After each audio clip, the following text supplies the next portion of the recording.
For today's kawali serye, magluluto naman tayo ng calamares a la canto.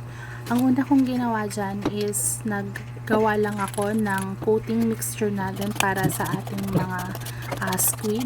So, tinimplahan ko na siya. Ginamitan ko rin siya nung breading mix na nabibili sa grocery kasi wala kaming cornstarch. Mas okay din kung may cornstarch yan kasi mas nagpapa-crispy siya dun sa ating coating at saka sa ating butter mixture. So, second batch naman, kinote ko na yung mga squid natin.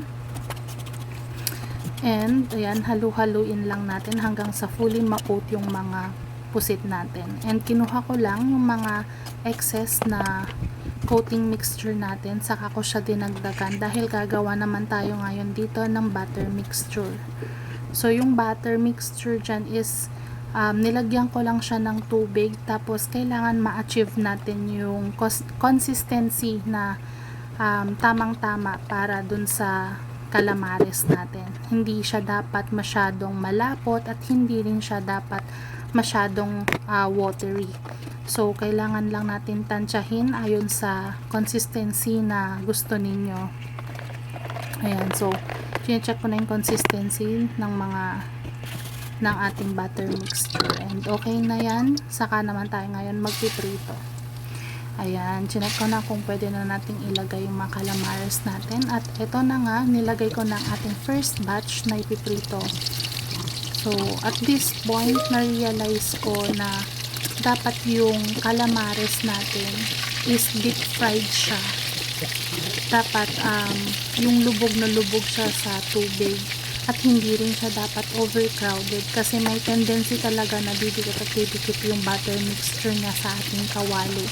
Pero since naghihingalo na nga ang ating mantika, kailangan natin pagtiisan kung ano yung meron tayo dyan. So, yung apoy lang din pala niyan is sobrang hina lang. Hindi natin siya pwedeng lakasan kasi pag nilakasan natin yan, yung coating lang yung maluluto, hindi yung mismong squid, which is hindi natin gusto yon. Ayan, so tiyagaan lang din sa pagluluto niyaan, hintay-hintay lang. And pag hindi siya deep fried pala, tumatalsik siya, kaya ingat lang din sa pagluluto. And second batch, ayan na, nilagay ko na. Medyo inontian ko na lang dyan yung lagay. Parang binawasan ko ng isa, pero medyo overcrowded pa rin siya. Kaya hindi natin dapat siya i-overcrowded. Huwag din natin siyang madaliin. Kasi sa akin, kung nakikita nyo, medyo hirap akong baliktarin kasi nga dahil konti lang yung oil natin, hindi niya ma-coat lahat or hindi niya ma-fry lahat ng gilid ng ating calamares. So, ayan. And pinatikin ko na rin pala yung yung lasa ng ating first batch kay daddy kasi siya yung judge. Charot. Judge yan. So, ayan, third batch, nagsalang na ako. Ayan.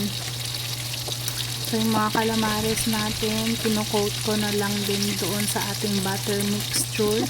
And just a reminder din pala na yung ating butter mixture habang nagko-coat tayo dun sa mga calamares natin from dun sa coating mixture natin, lumalapot din yan. Kaya nagdagdag din ako ng water habang naglalapot yung ating butter mixture. Kasi pag lumapot yan, masyado nang makapal yung coating niya. Tapos masyadong matigas na din. Titigas na yung ating pagkakaprito. Kaya dinadagdagan ko siya ng water pagka napapansin kong lumalapot na siya. So, ayan, inontian ko na nga. Konti na lang din kasi yung mantika natin dyan. Kaya kinontian ko na lang din yung lagay ng ating calamares. Ayan. Tagaan lang talaga kasi matagal yung pagluluto niya at nakakatakot dahil tumatalsik na siya. Kaya make sure nyo guys, pag kayong nagluto is deep fried. Medyo mas madami yung oil ninyo para mas maluto siya, mas mabilis lang din. Tapos mas maganda din yung pagkaka-form ng ating calamares. Hindi maganda yung form niya dyan kasi nga konti lang yung oil natin. So, ayan, tinanggal ko na lang din yung mga ano pa, nakadikit dun sa ating kawali. At ito na yung mga galamay. Ito na yung last batch natin na ipiprito, yung mga galamay ng ating squid. Ayan, hintayin lang natin na maluto siya. Ayan, tinakpang ko na din kasi nga, tumatalsik talaga siya. Ayan, konting punas-punas.